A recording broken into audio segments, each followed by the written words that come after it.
Ne te laisse pas tromper, car l'illusion elle-même est hors du champ de la connaissance. Tenter de connaître, une illusion, c'est tenter de connaître quelque chose qui n'existe pas comme réalité. Tout ce que l'on tente de faire exister par effort personnel, demeure seulement une tentative, car rien ne naît de la volonté isolée de l'individu. Tout ce que l'être en manifestation crée uniquement par la force de la volonté individuelle, est fragile, instable, et ne devient pas réel simplement parce qu'il le veut. Celui qui s'attribue une identité fixe, ignore comment les choses se forment, méconnaît sa propre constitution, et ne perçoit pas ce qui dirige réellement, et commande les événements. Dans la manifestation, le jeu n'est pas l'auteur, mais la scène où les forces agissent.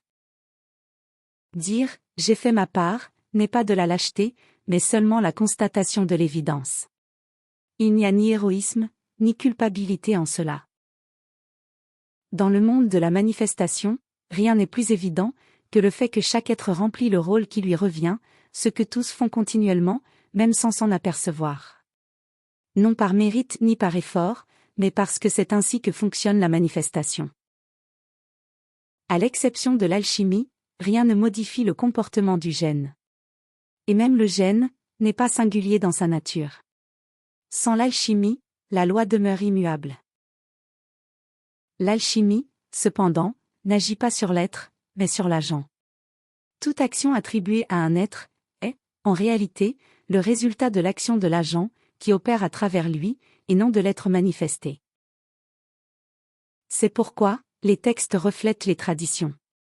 Pour le Vedanta, il n'y a pas de faiseur individuel. Pour le taoïsme, le Tao agit à travers les choses. Pour l'hermétisme, l'individu est un instrument de force supérieure. Pour la philosophie de Spinoza, l'homme est un mode de la substance, non une cause première. L'alchimie connaît chaque agent, parce qu'elle est antérieure à la constitution de cet agent, et participe à sa formation. Elle est antérieure au mouvement, antérieure à l'identité, antérieure à la manifestation elle-même. Ainsi, elle comprend ce que l'être ne comprend pas, et agit là où l'être n'atteint pas.